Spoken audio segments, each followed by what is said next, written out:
de notre émission spéciale que nous avons déclenchée à 20h20 au moment où nous devions rendre l'antenne pour la fin de ce journal. C'est là que nous apprenions qu'une tribune du stade Furiani à Bastia s'effondrait. Certains spectateurs étant juchés à plus de 20 mètres du sol se sont retrouvés précipités.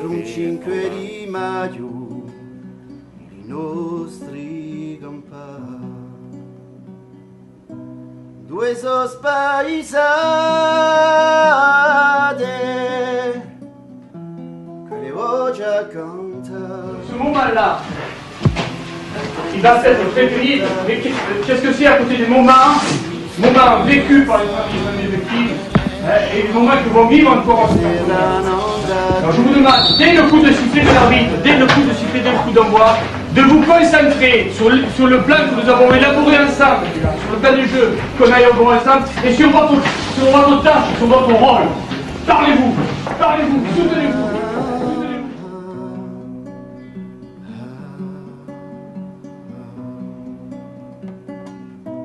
Due stelle turchine, uguale chiesa e campane latine l'hanno viste passare e tante altre mattine piagnano sempre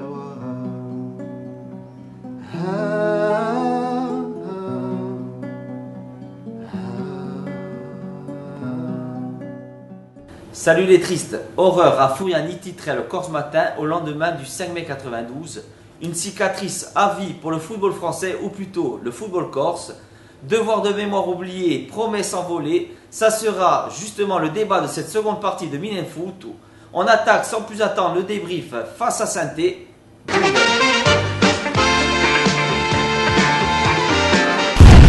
On va payer. Allez, on se retrouve sur notre beau plateau de Minen Foot avec aujourd'hui un absent de poids, Jean-Marie Marosé qui n'est pas là. Bon, il nous a dit qu'il préparait le parc Astérix, il est parti pour la saison estivale, photo, on s'en lasse pas.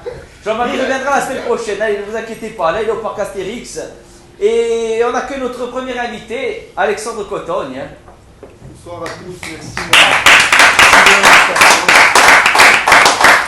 Alors Alex, ancien joueur de la CA. Ouais, c'est ça, durant 5 ans, ouais, je portais le maillot rouge et blanc.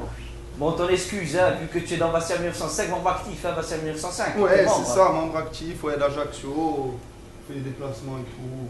C'est combien le compteur, déplacement alors, tiens combien? Avec les coupes et tout, ça te fait combien d'aller-retour là? Ouais, kilomètres, ça fait beaucoup, hein. Kilomètres, on est nombreux à venir à chaque fois d'Ajaccio, donc mes pôles sporting le fait volontiers. Combien d'apparitions en Ligue 2 tu as fait alors avec la CA? Ouais, 2. Bon, tu n'as pas marqué au moins. Non, ouais, non. Voilà, c'est bon. Alors on t'excuse encore. Sinon, le déplacement, tu es parti en déplacement cette année, hein, tu as fait beaucoup de déplacements. J'ai fait Reims, Monaco et Evian.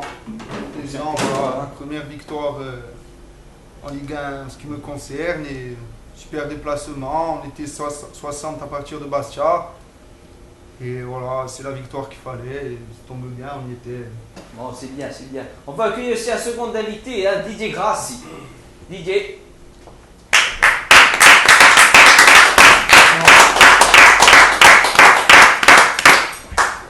Ça va Didier? Ça va, impeccable. Alors conseiller municipal à la mairie. Eh oui, aussi. Membre et porte-parole du collectif du 5 mai. Ouais. Et aussi journaliste RMC Sport. Exactement, c'est complet. On a fait un mix avec la voix de ta voix, toi, sur MC Sport et avec la vidéo d'un but d'Alex Coton. C'est parti. Et goal!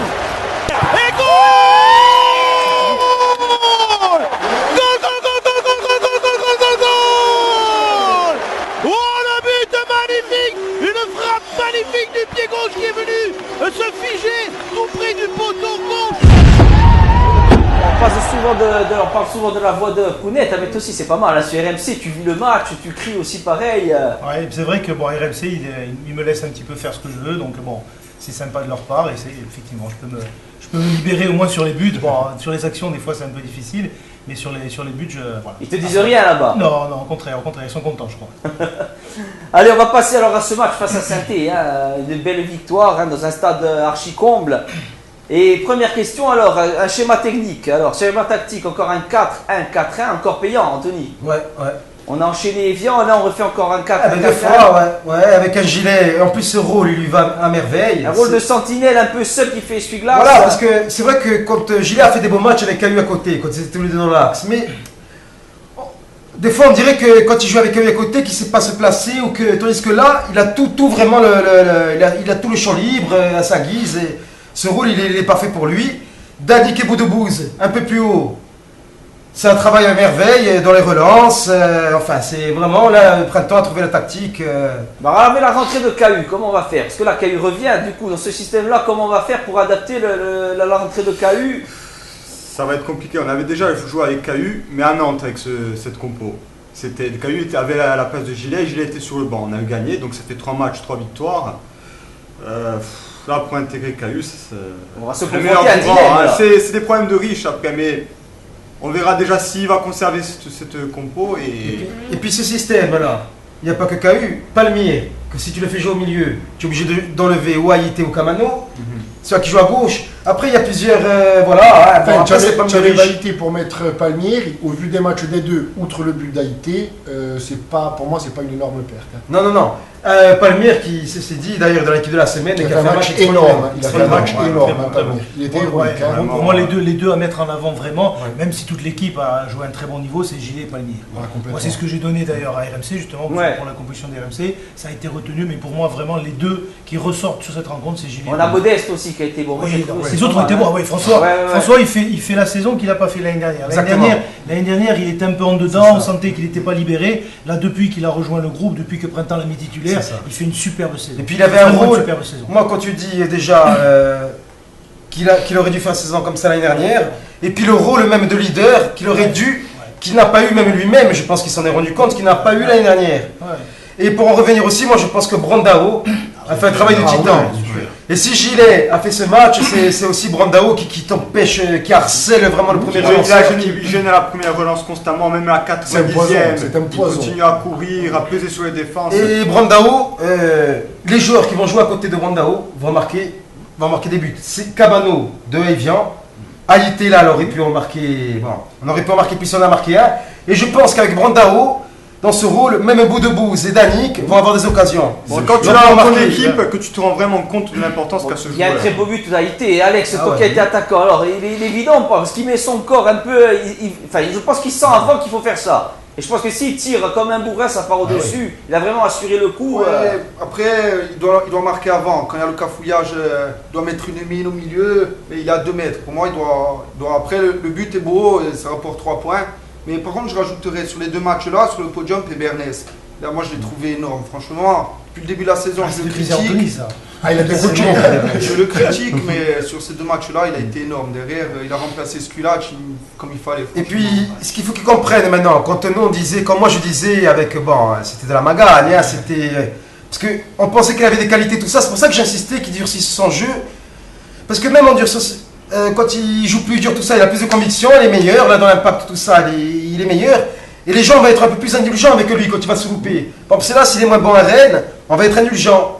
Parce qu'il part sur 2 bons matchs, 2 derniers bons matchs. Et là, il va aller crescendo, il fait à un moment donné, il perce.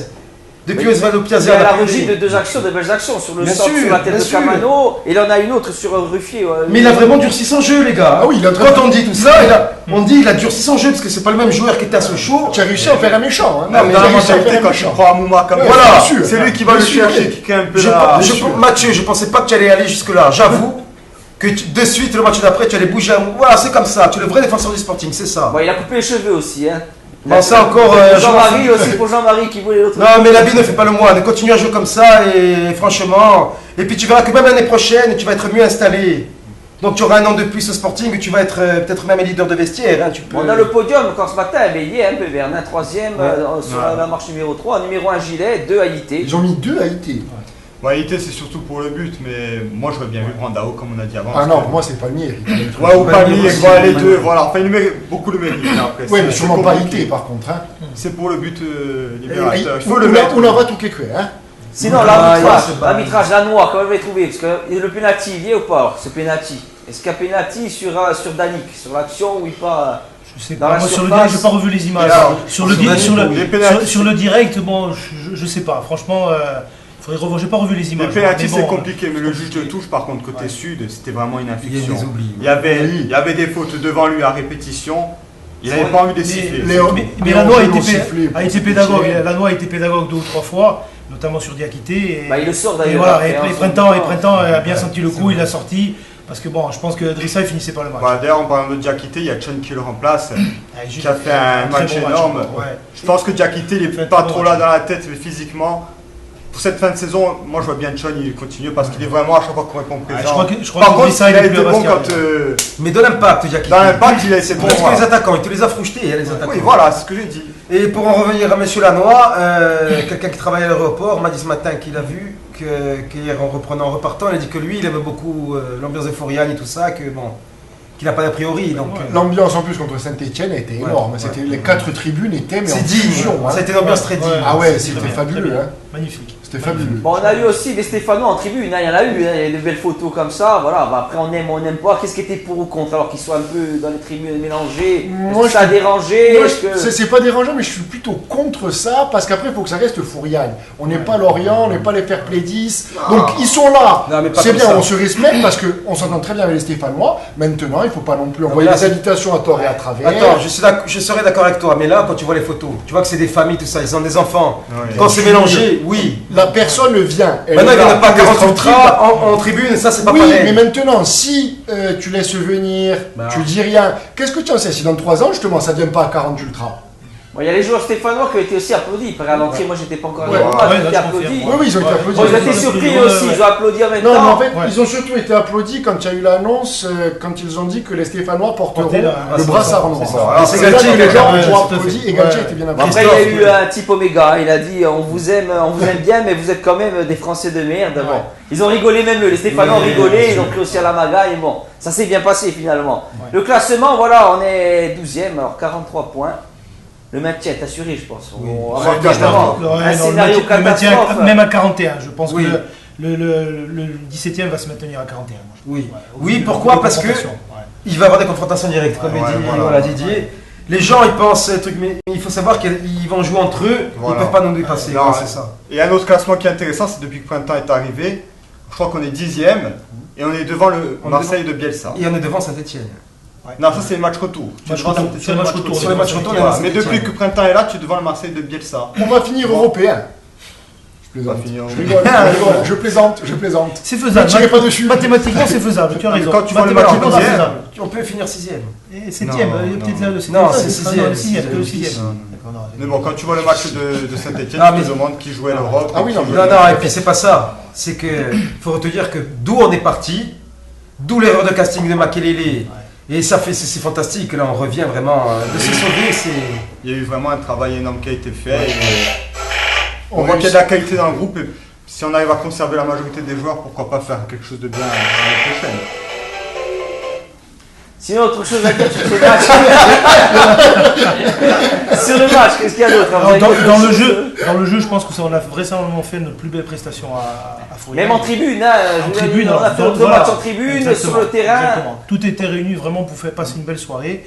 Bon, malgré effectivement l'introduction du match, malgré les conditions, ça a été quand même une belle soirée, moi je crois qu'il faut le dire.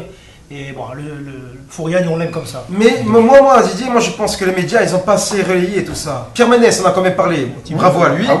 Mais c'est 5 minutes, parce que c'est pas évident dans un stade de 15 000 personnes pendant 5 minutes. Honnêtement, moi, Anthony, quand je le disais, quand Maï Prichette a lancé le silence, moi je dis putain, c'est beaucoup trop tôt. Les gens ne vont pas tenir autant de temps que ça, c'est pas possible. On va pas tenir 5-6 minutes comme ça. C'est pour ça que j'ai été époustouflé par la façon où les gens se sont complètement associés. C'était vraiment exceptionnel. Franchement, je trouve que c'est pas relié. J'en ai des frissons quand même. C'est paradoxal parce que c'est dans ce silence-là où finalement c'était une ambiance assez impressionnante.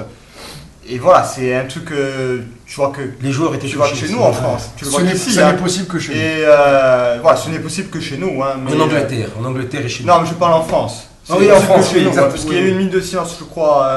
Il y a toujours des il y a toujours des cris et tout.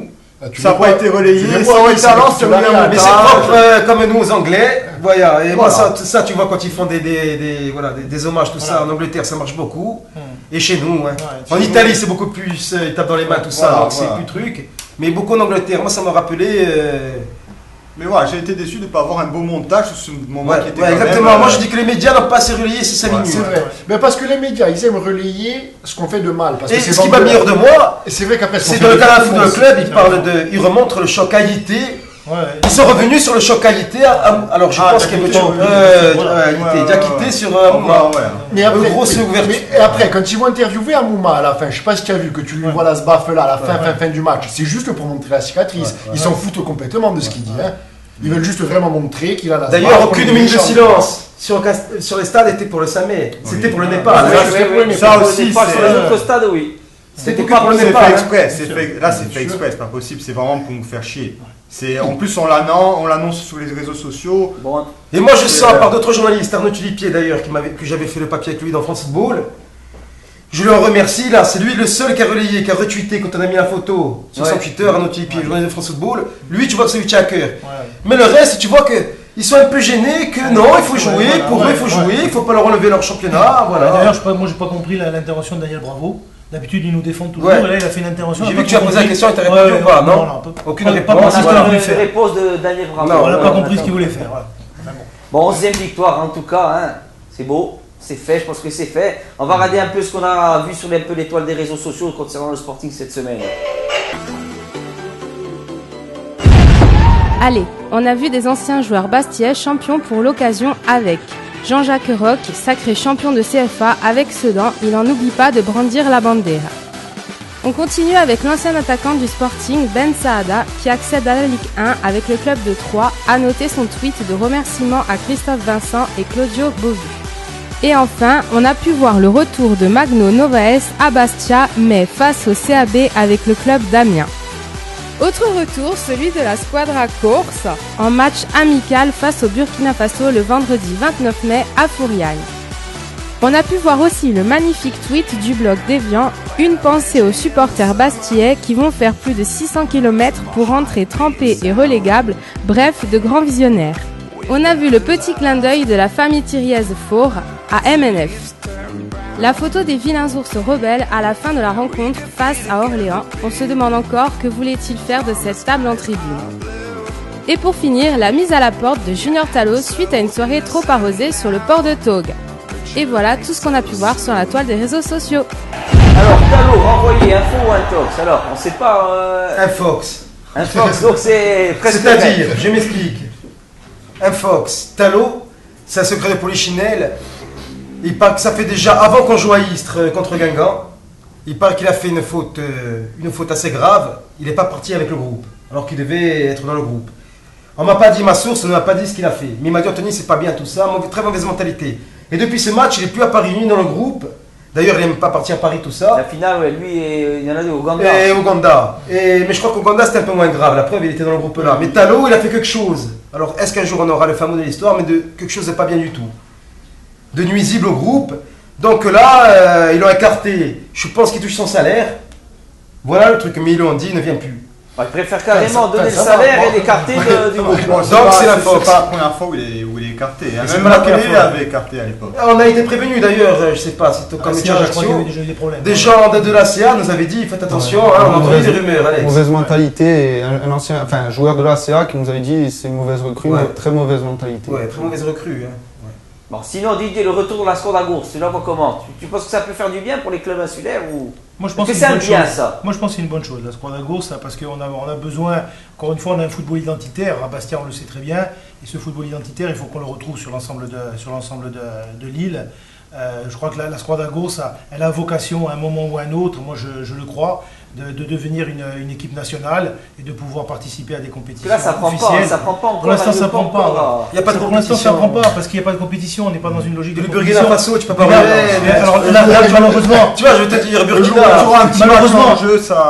Malheureusement, au départ, c'était pas le Burkina qui devait venir, c'était la sélection basque qui devait venir. Ça aurait été mieux. Et voilà. Et donc c'est pour ça qu'il devait y avoir vraiment une belle rencontre entre deux régions très identitaire, mais il se trouve que Bilbao joue la finale de la Coupe du Roi, juste à la date prévue, et donc du coup, ce match-là n'a pas pu se faire. Mais il se fera vraisemblablement l'année prochaine. Je pense qu'il. Oui, moi je. Contre la France, on ne peut pas faire des mondes de jouer. C'est ça, ce serait là. Là oui. Mais moi, le Burkina Faso, j'arrivais pas à les vibrer. On ira quand même les voir par soutien. Oui, bien sûr, parce que c'est l'initiative à souligner. L'initiative, il faut l'encourager, il faut la souligner, il faut y aller. Mais on ne peut pas encore. Entre là et vibrer, il y a encore un. Oui, il y a un fossé encore. Voilà, on peut y arriver avec la France un jour, peut-être on jouera oui. C'est là où on va ouvrir. On fait une petite pause là, on aura une vidéo maison du déplacement des Bastia 1905 à Evian et on revient pour la seconde partie.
Magnifique vidéo du déplacement à Evian des Bastia 1905.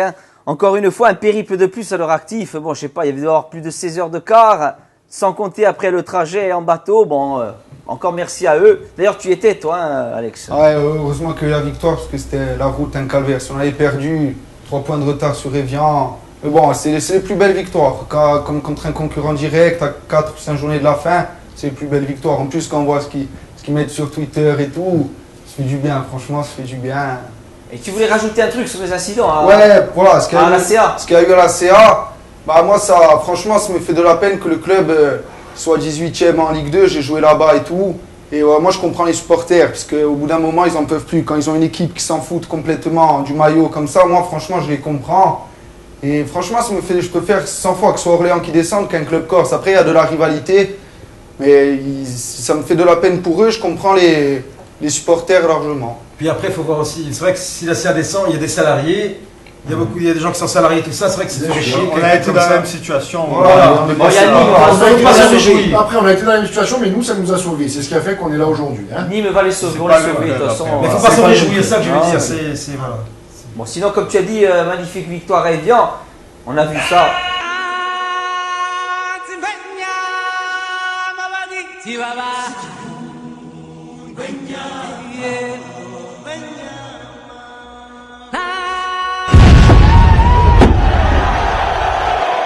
Tchétché Camano, le roi, 2 buts à Evian, 2 beaux buts, il nous sauve encore. C'est moi, je l'ai dédié à lui, cette victoire à Evian, elle a été énorme. À la mi-temps, on se voyait mal. Moi, je voyais en Ligue 2, je sauter de la fenêtre. Bon, il a une galette de palmier sur le second but. Mais il faut la mettre à 5 minutes de la fin et avoir la lucidité. À cet âge-là. À cet âge-là, tout ça, c'est. Alors que jusqu'à maintenant, ce qu'on pouvait lui reprocher, c'était justement le dernier geste. Souvent, il se créait des occasions, mais il n'arrivait pas à les mettre au fond. Et là, sur ce match-là, il en met 2. C'est exceptionnel. Je crois qu'on a tous explosé, ceux qui étaient au stade, ceux qui étaient derrière l'écran. Même la télé, c'était fabuleux, parce que là, on se voyait déjà, je sais pas, moi, je voyais crucifié. Il y avait ton Fillol qui a fini dans l'équipe type, ton Fillol, il était dans l'équipe type de l'équipe. Écoute, on est là, on avance et l'année prochaine... Bon, tu le travailles bien pour l'instant, il est bon. On va continuer à le travailler. On va passer à toute autre chose, un autre débat, on regarde. La différence, c'est que tout le football français participe à cette commémoration. Tout le football professionnel français, en Ligue 1 comme en Ligue 2.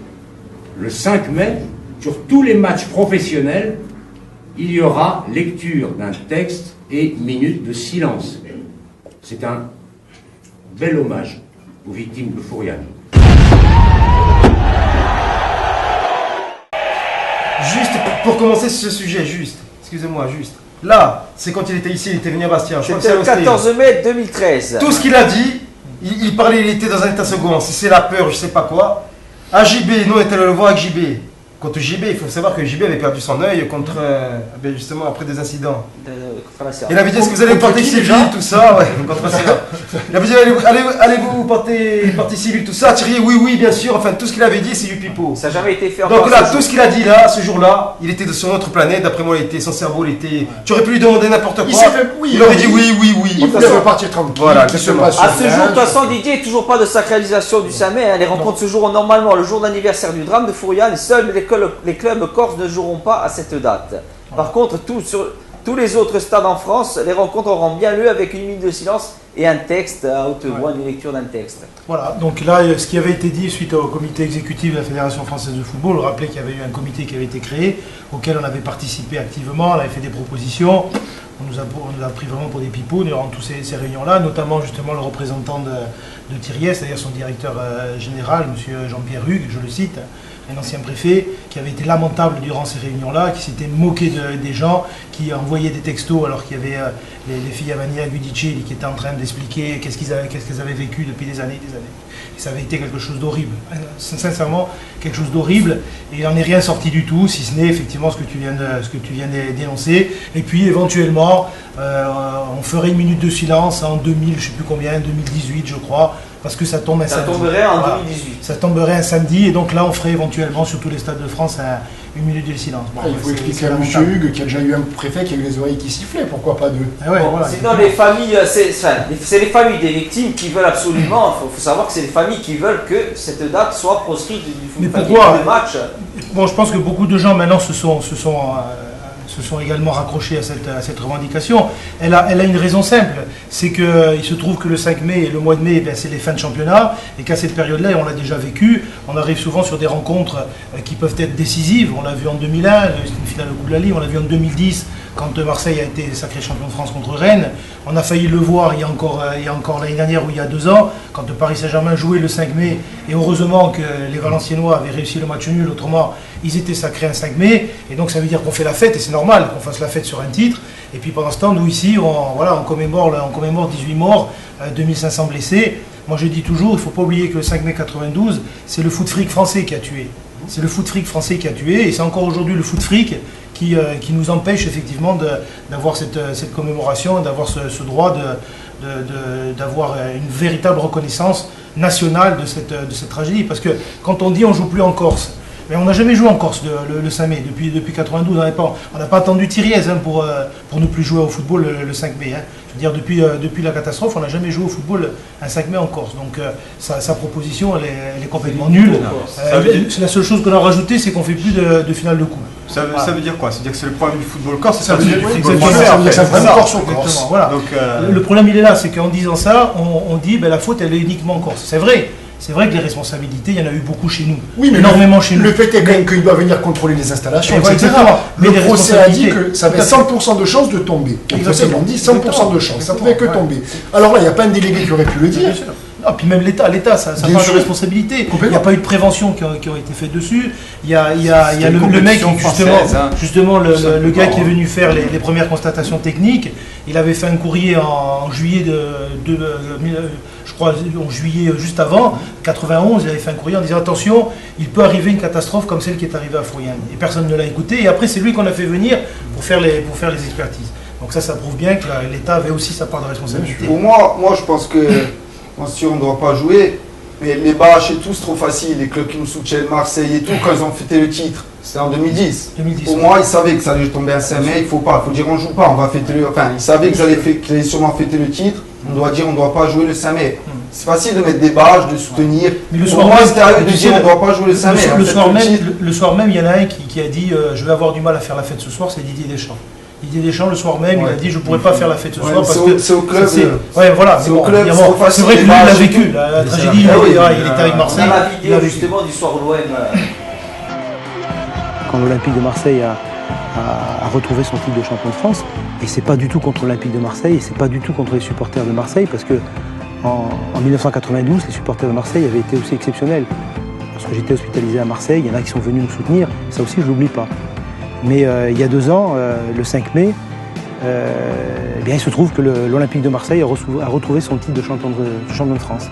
Alors de ce côté de la Méditerranée, on commémorait, comme tous les ans, la catastrophe de Fouriagne. Et puis de l'autre côté, le club qui avait vécu aussi cette catastrophe fêtait son titre de champion de France. Quelque part, c'est insensé. C'est indécent. Et puis de surcroît, Marseille aussi a perdu un commentateur pendant le jour de cette catastrophe. Donc ils sont aussi, bien sûr, la France entière est concernée par ce problème, mais Marseille d'autant plus. Il y a le jeune Dumas là, qui est décédé, le jeune Bastien qui est avec nous au collectif, qui sera présent d'ailleurs pour les commémorations.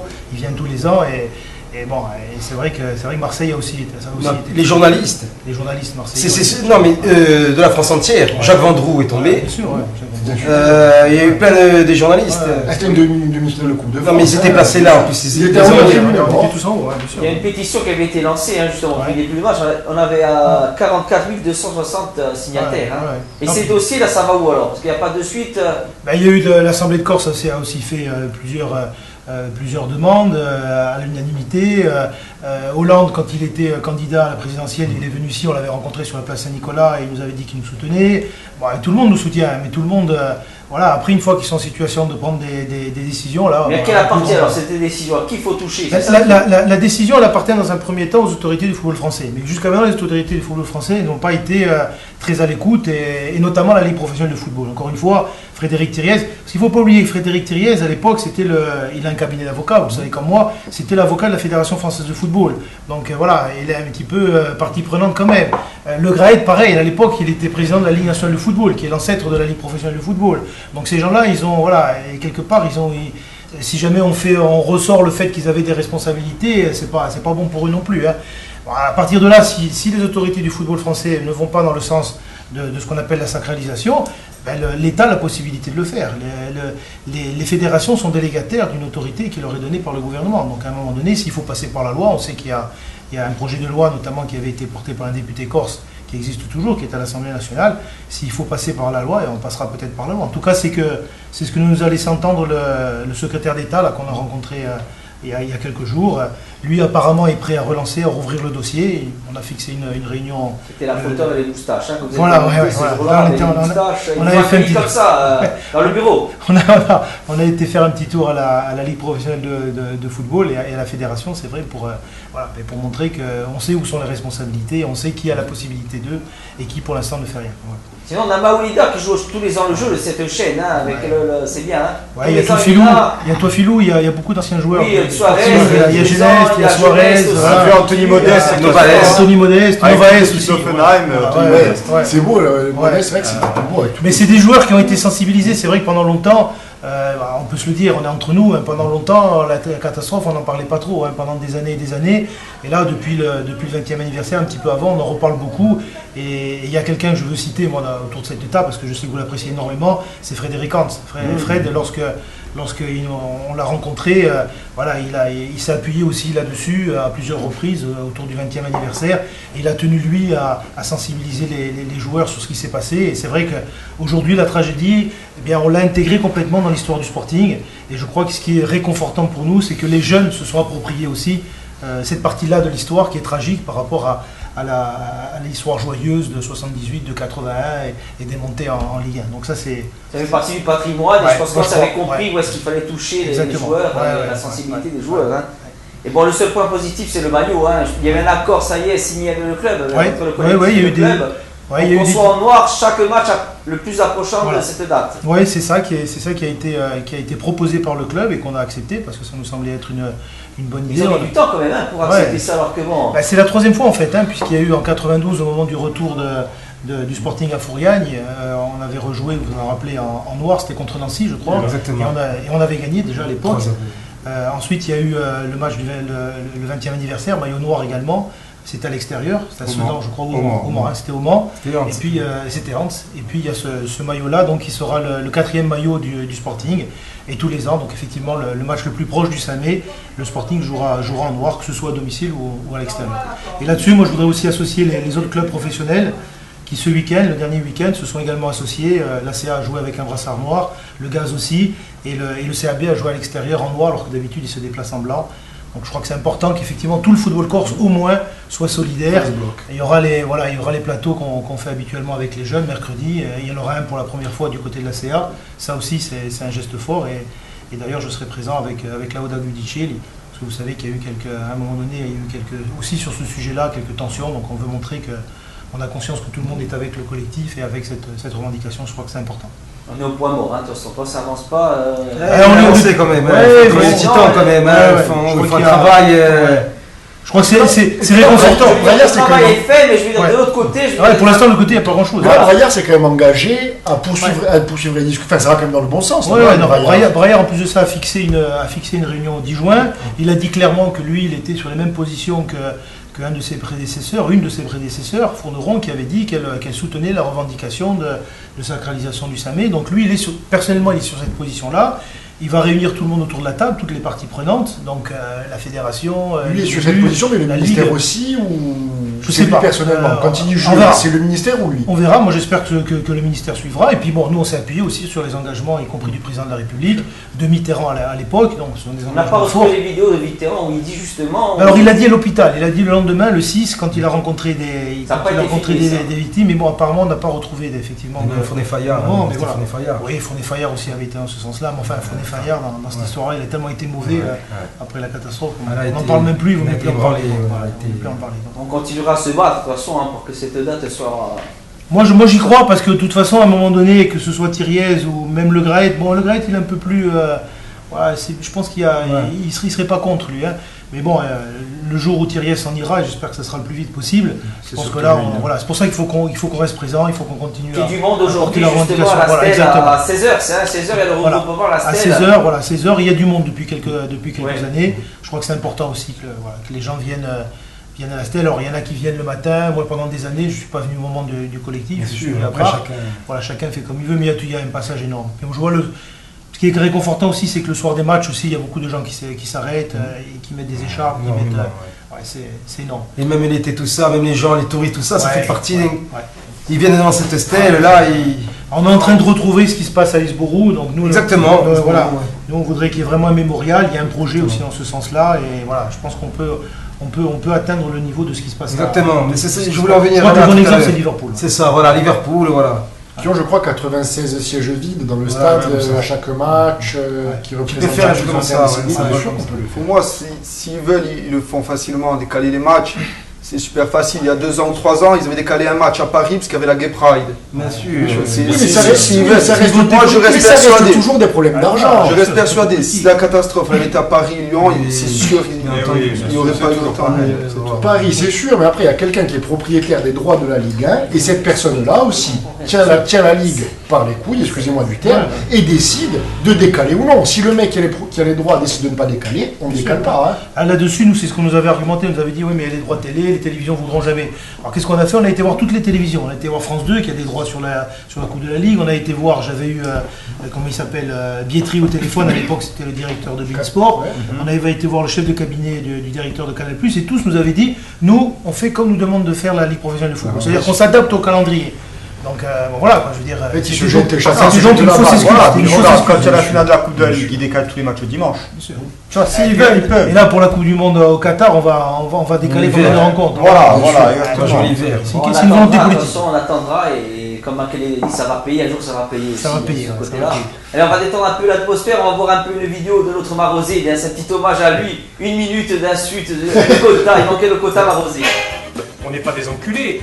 Je passe mes mots, on n'est pas des enculés. Qu'est-ce que c'est ce public? C'est un public de merde qu'il a en face de lui. Mais vos connards d'agents qui nous ont massacrés. Parce que vos connards d'agents qui ont fait le monde ultra, ils ont tous le même geste. En revanche, ils faisaient ça, mais hier. L'autre soir, c'est nous qui nous faisions enculer. Les gens comme Sagnol, ils ont la chatte. Mais là, tu veux te faire le cul avec le Liachifer mercredi avec Lyon, qui ne bombe, elle te montre son cul. Tu lui fais pas son cul. Tape-toi le ton samedi. Je poste plus, je m'en branle. Donc j'ai dit, putain le nul, je m'en contente. J'étais un ami qui était à Marrakech à la Noël, il m'a dit Jean-Marie, la Scandinavie, c'est Marrakech à côté de la Seine-Saint-Denis, je peux le dire. Il est en train d'enculer une griffe de merde qui était derrière lui pendant la remise des médailles, une grosse salope de merde. Ça morue de merde, oui, ta grosse morue de merde. Tu sais d'où il revenait cet enculé? C'est un grand suceur, Il est très c'est bien un politique. gros suceur. Il est fini à la piste, regardez la tronche qu'il a. Il s'encule le cul avec le Mitterrand. Quand t'es pédophile. Voilà, Jean-Marie, on t'a pas oublié, hein, c'était une dédicace pour toi, tu nous as manqué. Et Anthony, on va finir avec ça, les biscuits. Tout le monde attend ça, les biscuits. Alors, qu'est-ce qu'on a? Alors, quelques petits biscuits. Donc, niveau départ, malheureusement, Gilet, malgré qu'il soit énorme, il restera pas. Parce que, et puis, c'est même un peu normal par rapport aux dirigeants. Il faut se mettre à la place des dirigeants parce que. Il demande beaucoup. Il y a 500 000 euros de transfert à donner à Anderlecht, plus son salaire, c'est 120 000 euros par mois. Ouais. Ça fait que si tu fais, on a compté sur 3-4 ans, ça te ferait 4 millions d'euros. Donc c'est un contrat de 2 ans qu'il attend, donc ça lui fait. Pas. Puis même toi, tu ne pourras pas le revendre, c'est normal, tu ne pourras pas le garder. Giovanni Sio va essayer de se le faire prêter encore un an. Mais bon, ça va être très dur de le garder aussi, on ne pourra pas l'acheter non plus. Boudebouz sera vendu aussi, puisqu'il lui reste un an de contrat, donc Boudebouz, normalement. S'en irait, mais on ferait une assez bonne opération. Je sais qu'il y a quand même quelques offres conséquentes. On veut pas les clubs, pas les clubs, mais on pense, on ne sera pas perdant, sera bien vendu.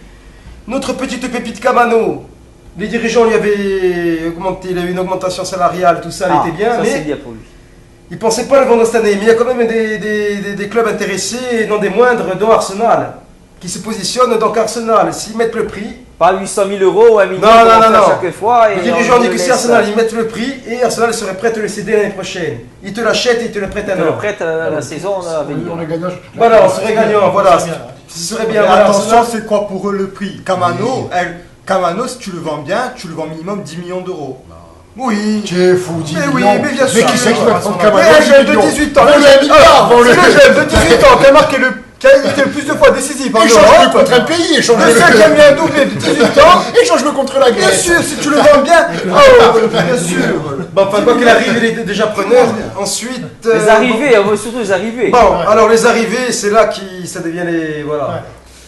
Donc, pour remplacer Areola qui repart, on s'est positionné sur Yoann Pelé, qui est d'ailleurs nominé pour la il doit avoir 80 ans. Hans le voulait. Fred Hans le voulait. Fred Hans le voulait. Ensuite, on suit 2 joueurs de Ligue 2, 2 espoirs. Un Kevin Malcuit, très bon joueur qui peut jouer arrière droit, arrière gauche et même il met défensif et qui marque même quelques buts. Qui est suivi de très près, c'est une piste très chaude. Joueur de Niort, Kevin Malcuit. Et on suit aussi maintenant Jérémy Berthier, ainsi positionné, qui peut jouer, qui est gaucher, qui joue à Auxerre, que j'avais repéré moi. On était tous ensemble, le relayeur. Que j'avais repéré il y a 6 mois, et maintenant, effectivement, ils ne m'ont pas attendu, bien sûr, mais on s'est positionné dessus. Je ne jouais pas quand on s'était. Ensuite, donc, le gardien, je l'ai dit. Il n'avait pas joué contre le Coupe de la Ligue. Oui, il avait joué, il n'avait pas perdu un ballon, il avait été bon. Ensuite, donc, Kevin Malcuit, Jérémy Berthier, Yoann Pelé, Mathieu Flamini, c'est vrai, la rumeur est vraie. Ah, les vrais, alors c'est de Delors. On m'a dit que c'était pas trop vrai. C'est pas parce qu'ils sont montés. Les Flamini, c'est vraiment parce que ça c'est important. Parce que pour prendre un attaquant, ils attendent. Voilà. Flamini, si Gilet s'en va, exactement. Arsenal, en plus de ça. Exactement. Et Skilacci, la connexion, Skilacci aussi. Ils ont joué ensemble et qui lui a dit viens, voilà. Donc Flamini, la rumeur est vraie. Voilà. Donc si j'oublie personne. Oui, mais ils se connaissent. Oui, après ils se connaissent. C'est déjà pas mal, hein. Voilà. Non. Ils se connaissent, quoi qu'il arrive, ils se connaissent. Même s'ils n'ont pas, bon. Parce qu'il a déjà joué un rôle. Oui, Anthony Brandao, on le garde encore, oui. Brandao, oui, encore ce contrat, donc il sera avec nous.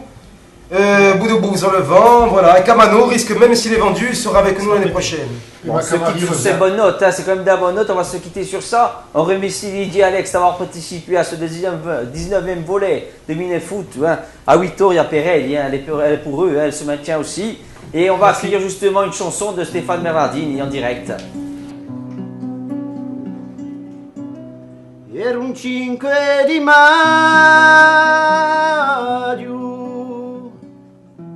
sento sempre buccia, si calava l'ura giù, a nottare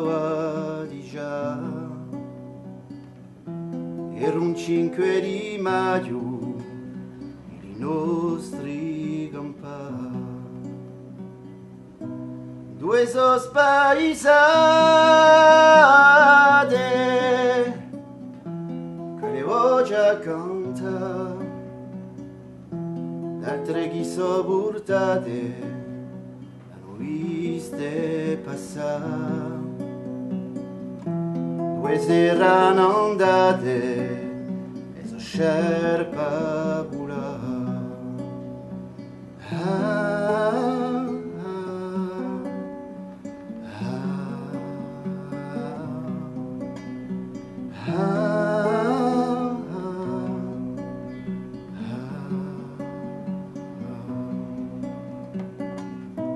Due stelle turchine, quale chiesa e campane latine hanno viste passare. E tante altre mattine piangono sempre.